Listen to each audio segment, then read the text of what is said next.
Welcome to our Lunchtime Live program on WJEJ. We're here the third Thursday of each month, a partnership with Washington County Public Schools. I'm Will Kaufman in the Public Information Office. Today's show is sponsored by Blackboard on a mission to reimagine education. Today's guests, and we've almost turned this into an annual rite of late spring and summer to talk with the what folks fondly refer to as the food service guys. The food service guys are back from our Food and Nutrition Services office. Mike Embly and Jody Francisco are assistant supervisors in the office. What is that? What did Mike? Welcome, Jody. Welcome back. Appreciate the both of you coming in. Each of you, as an assistant supervisor, has a range of responsibilities. What, Mike? What's your range? So we each have a group of schools that we oversee, a portion of the county, daily operations, and then we each have specific duties that covers the entire county. So like myself, food safety, training for all of our employees, direct liaison with the health department, our food safety contractors. Jody, I'll let him tell you what you do. I'm responsible for all the food, write all the menus. I procure all the products. I'm looking at contracts. I write the recipes. I do the training for all the staff that's in the field. So anything food related is off of my desk. It's a pretty full day for the both of you. It's a full day for all four of us. Yeah, and we additionally have Dave Reese, who takes care of all of our special diet requests and all of our equipment and computer needs. Sandy Hammond takes care of all of the free and reduced application processes. Our in-classroom breakfast program, which is a huge program, that's a full-time job in its own. And again, they each have a quarter of the county that schools that they oversee on a daily basis. Jody and I work hand in hand with the training. I do all of our in-classroom training. Jody does most of our hands-on training. So we are all the time working together, and I think as a team, we're clicking, we're firing on all cylinders, and you have to, with 230 plus employees feeding the 20 plus thousand kids that we have each day. It's a huge team effort. It really is, top to bottom. I hadn't really thought about this as an angle, but let me explore it since you mentioned it. As far as training goes, we sent out a note, and you guys on a regular basis, along with folks in HR and just in general the school system, we're always looking for good employees for many areas of the county school system, but you guys for sure. And that push just went, to that level of making folks aware that, hey, there are some job opportunities, whether it is, a part-time work like during the school year, or the possibility of sort of career work. Do you want to talk, Mike? Do you want to talk a little bit about what kind of job opportunities there are? Absolutely. Everything from, everything is typically entry level, 3 to 4 hours a day. And some of our best employees come with zero experience. We're looking for folks that come in with an open mind, work hard, good attendance, get along well with others. We can train you to do the rest. And that's where Jody and I come in. We offer full trainings. Brand new employees all get a half day with myself, a half day with Jody. And then it's because that's all they can take. Right, absolutely. Absolutely. I can barely hang for this half hour with you two, much less half a day. Right, we completely understand that. yeah, exactly. But on the serious side. And no, then our staff in the field take over, and then we have repetitive trainings throughout the year. We're looking for all the time. And then we're also looking for substitute staff that either want to come in, explore the opportunities of, what do these folks have to offer? Most of the time, people come in the door, they have no idea what to expect. You either love it or you hate it. Right. And we are very fortunate that most of the time people love it. We have many employees that tell us that they come in, they never understand fully how much food services does for the kids in the schools until they come and be part of it. And we encourage anybody that's looking for something, part-time, to give us a shot. Our website has all of our opportunities, and even if it's just on a hey, I want to try this out and be a substitute, we actually put our substitutes in a training program. So we actually don't just simply call you when we need you. We bring you in, we put you at one of our base kitchens, we put you through a training program, and then we evaluate your skill level and allow the candidates to evaluate us as well. How much does the day-to-day staff at the school level, how much does it vary from, does the job vary from school to to any great degree? Not a whole lot. Okay. Everybody's working from the same menu. the same recipes. Right. What's different is the setup of the kitchen, the number of staff you have, what grade level you're serving dictates, the production that you need to do. So for the most part, everybody is working from the same script. This summer, and Mike, you and I have talked about this now as we've really unfolded a couple of years worth of the summer program. We're just starting. Summer vacation, so-called vacation, has started. And the food program is up and rolling already and doing well, it sounds like. It is. Monday, we took last Friday off, and we're up and running Monday. Things are going well. We're in our 4th year of mobile meals. It's hard to believe. We've added an additional site this year. We now have a partnership with the Salvation Army. So it's not a traditional school building. It's not the traditional meal machine where we're in somebody's parking lot.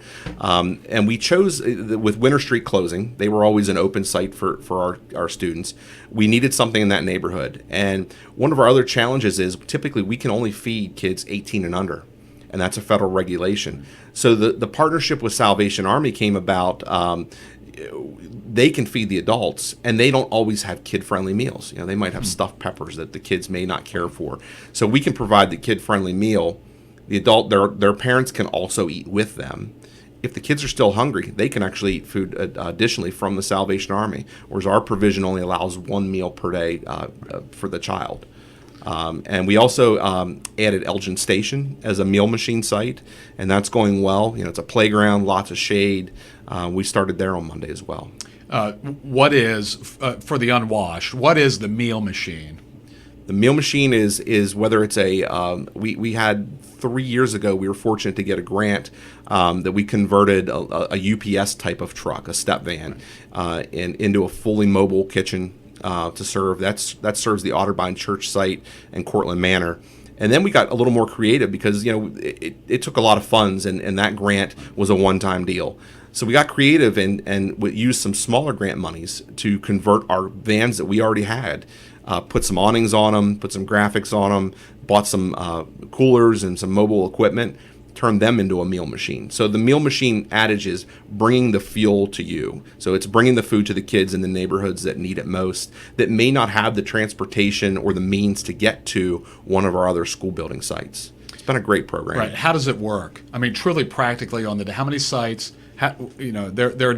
The hours vary a little bit from site to site? They do. A majority of our sites are feeding from 11:30 to 12:30. Okay. Salvation Army is doing 11 to 1, simply because that was their meal service time that they always have done.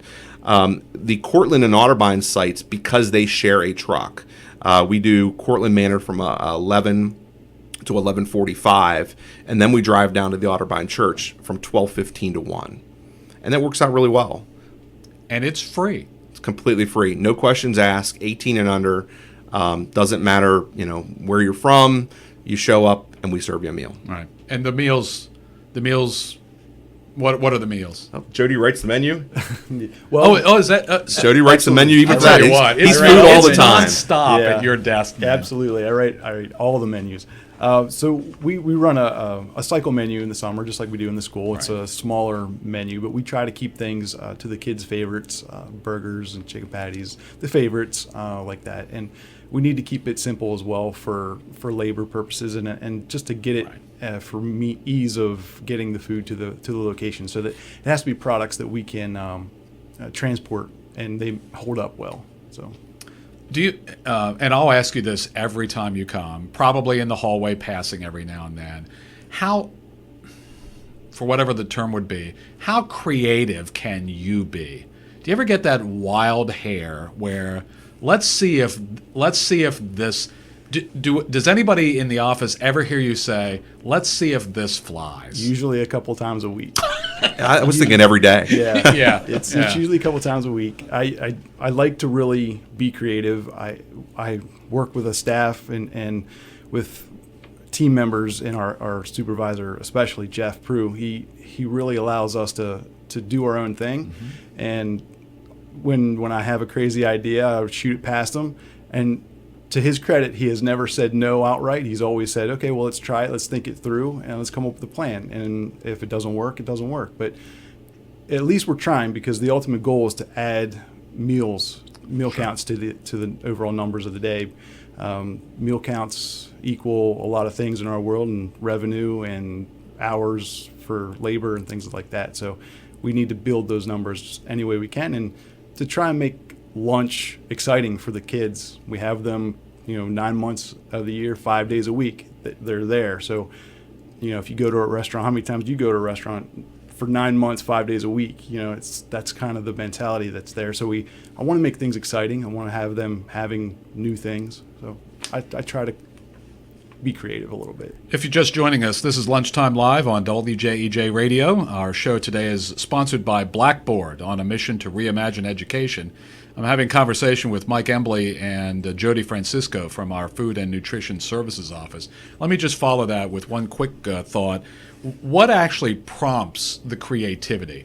Maybe you have a truckload of something and you want to use it in some way, or what goes into trying something? Usually it doesn't come out of the means like that. Usually it's I'm trying to stay upbeat on the current trends that are out in the industry. I'm trying to see what's popular. I'm looking at information that comes in through different media outlets that have articles on other school systems that are trying different things. So I'll take maybe an idea that they had and maybe put a twist on it for us to see if it works, because we have to make it work for us. It's not always the same, but usually that's where the ideas are created from.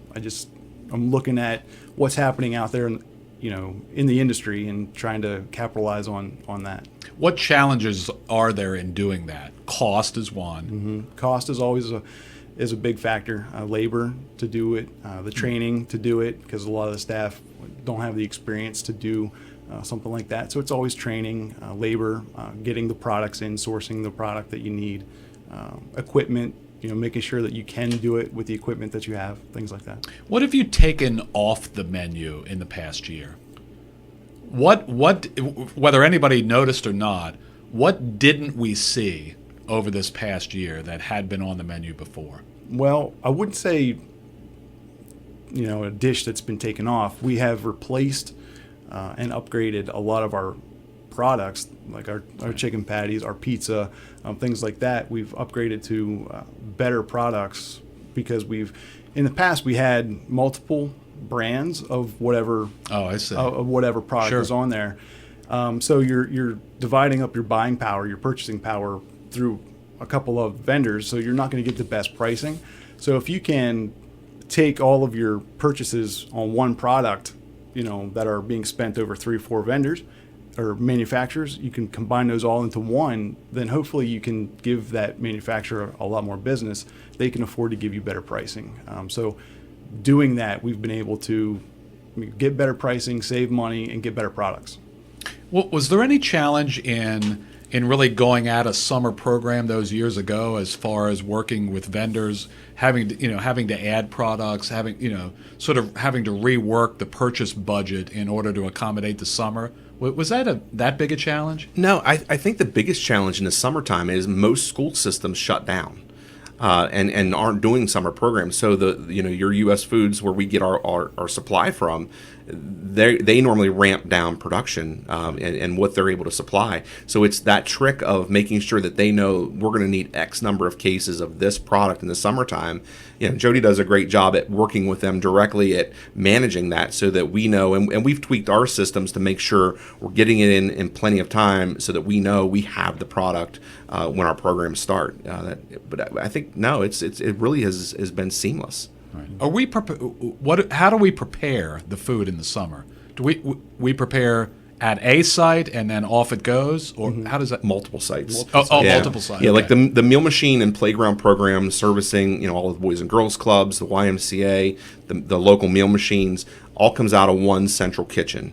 Then we have various open sites, like Pangborn Elementary, Salem Elementary, Bester Elementary. They serve the open sites. So again, Monday through Thursday, anybody 18 and under can walk in, get a free meal. But then once summer school starts, they will be cooking for other elementary schools. They're like a hub. Right. It's a really neat machine, a well-oiled machine. And since we're on as a system on a 4-day work week, how does that impact the the food service program.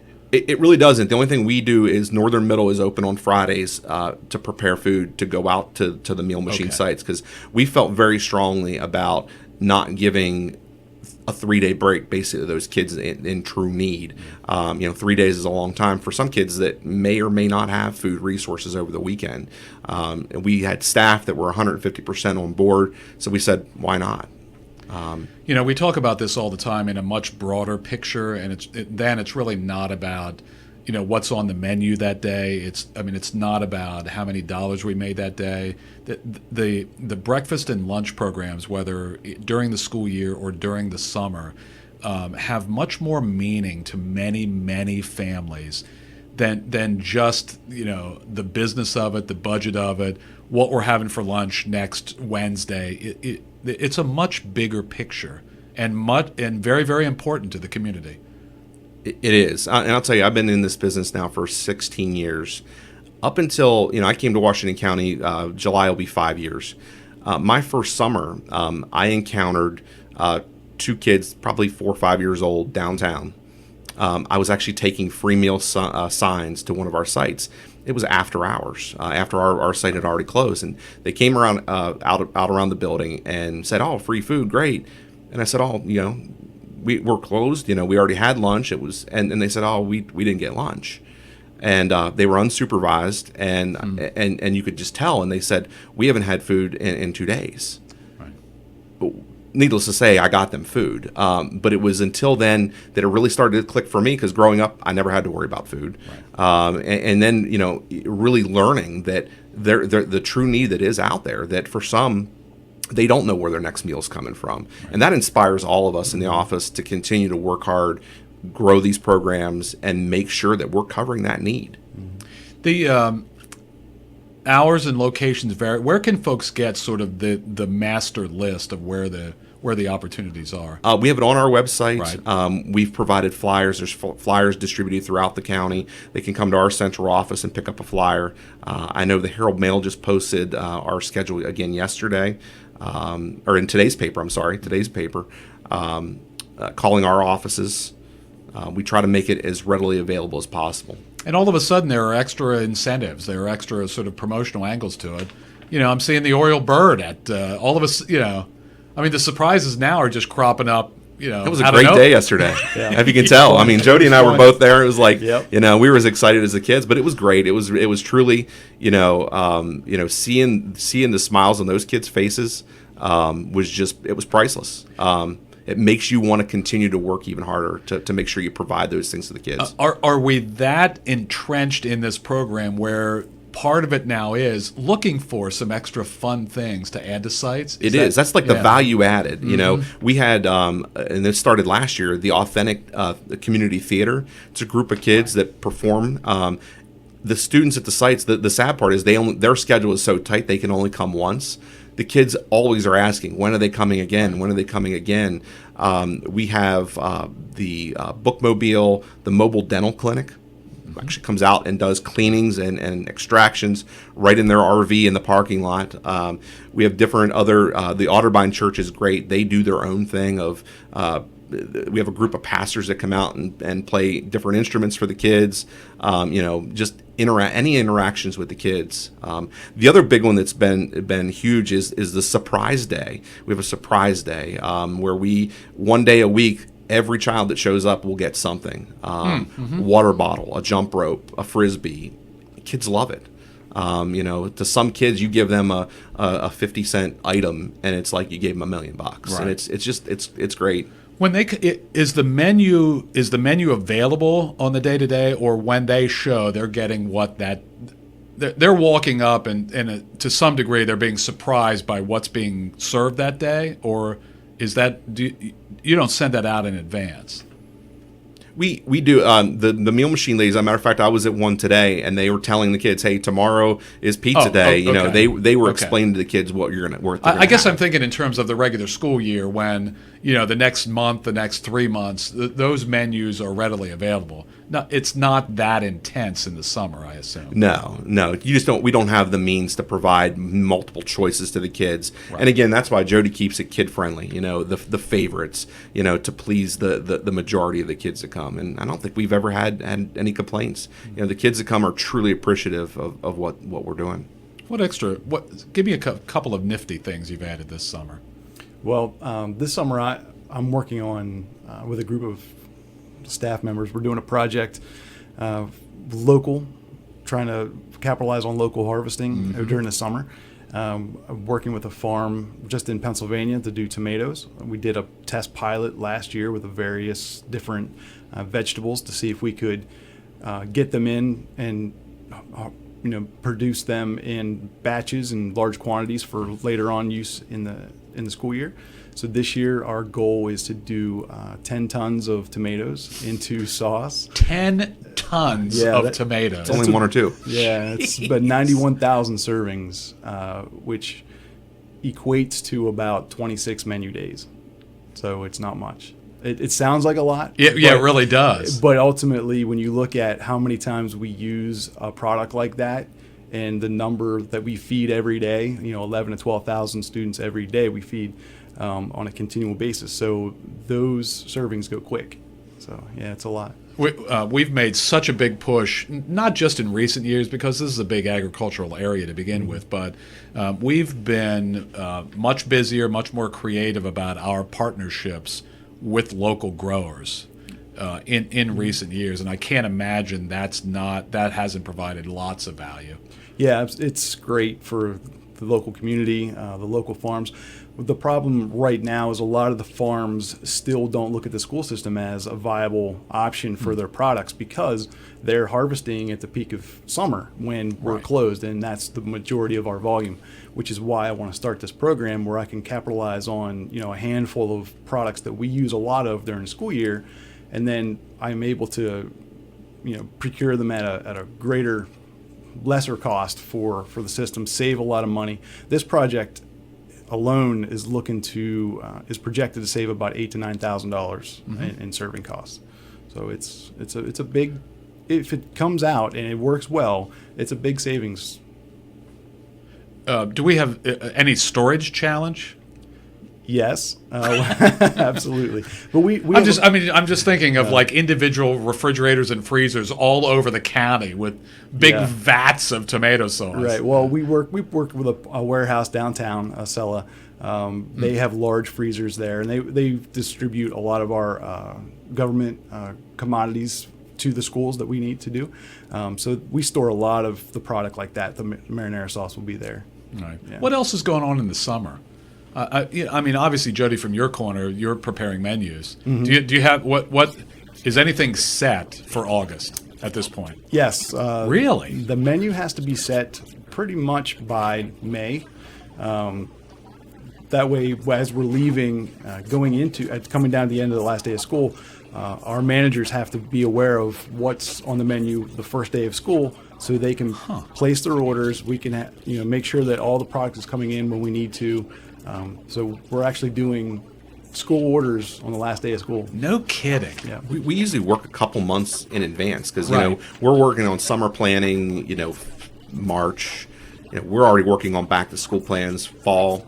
You want to talk about the food show in the fall? Yeah. That's a big one. Yeah, we're working on a food show. That was a big success last time. We did it in March for the first time. It was a food show designed for to introduce the parents to the products that we're using, recipes that we're doing, get them to come in and try the food that we're actually serving their kids in school.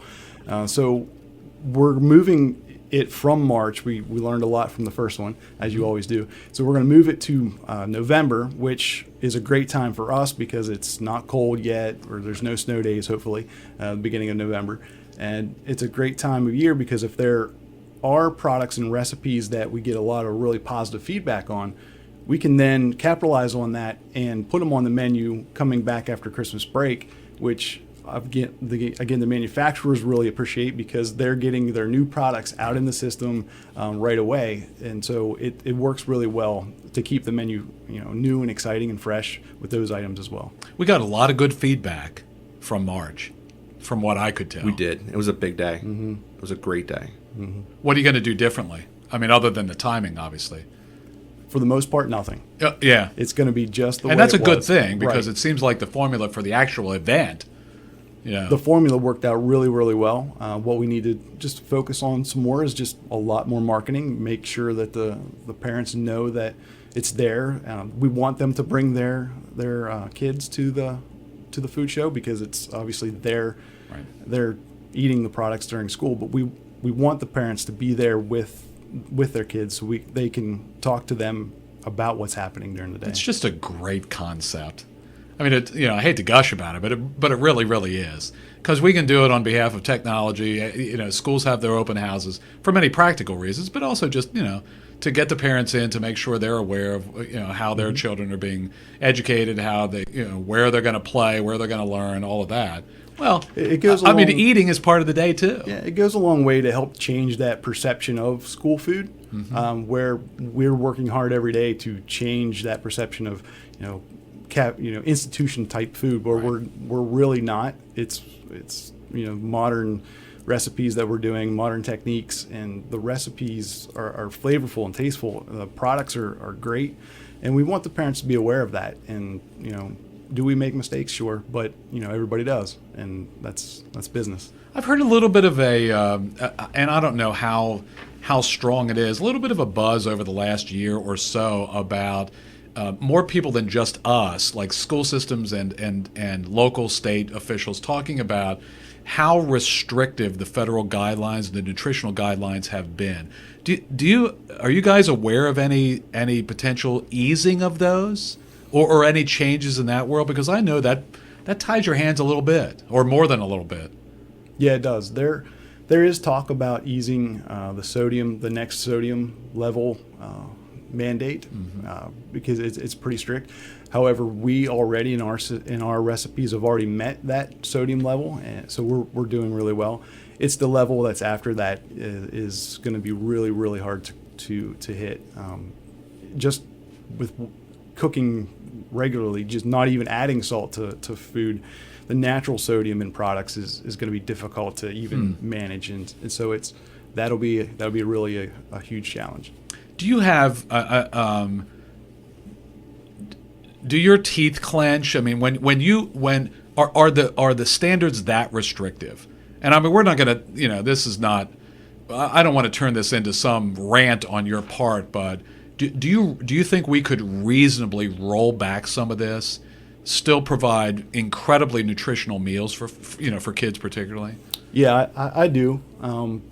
But that's not for me to say. Yeah, no, I understand. But that. yeah, I really do think if you know the products to use, the right techniques and recipes, you can certainly create healthy recipes, and there are thousands of, on a daily basis, you can search any website to get a healthy recipe out there using normal products. So, yes, the answer is yes. Yeah. How big are your files?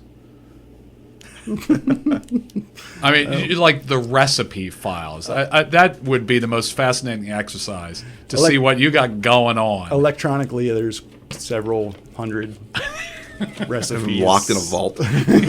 Yeah. There's a lot. Yeah. If somebody, can you identify like a school food service program by the guy who's creating the recipes? I mean, is there a Francisco touch to Washington County school cafeterias? Is there anything about what you do and how you do it that's your personal touch, so to speak? I would say yes and no. The food that goes out to the students needs to be made and prepared by the staff, and they need to really care for it. I can only show them what it's supposed to look like, what it's supposed to taste like, show them the care that needs to go into the meals to make it look good and be the way that I envision it. But it's truly up to our staff to really take on that vision and really champion that the way it's supposed to be done, and not take shortcuts. Because if they take shortcuts, then it's only going to be so good. Compromises. The Exactly. whole thing. So, it's a when we say it's a team effort, it truly is a team effort to make it work. Yeah, we got to get out of here, Mike. Just a final word about the summer program again, just to make folks aware of what's out there. Just go to our website. If you have questions, please call our office. Get your kids out there, go out and visit the site, see what we're doing. And also, one of the things I forgot to mention is a huge thank you again to the Hagerstown Lions Club. They sponsor a sponsor of ours back again this year. They pay for all the gas for all the meal machine trucks. So a huge thank you and appreciation to them for that. Good deal. Mike Embly and Jody Francisco, assistant supervisors in our Food and Nutrition Services office. Thank you guys very much for coming. Thanks for having us. Thank you. Today's show has been sponsored by Blackboard, on a mission to reimagine education. You can hear Lunchtime live the third Thursday of the month, a partnership with Washington County Public Schools and WJEJ.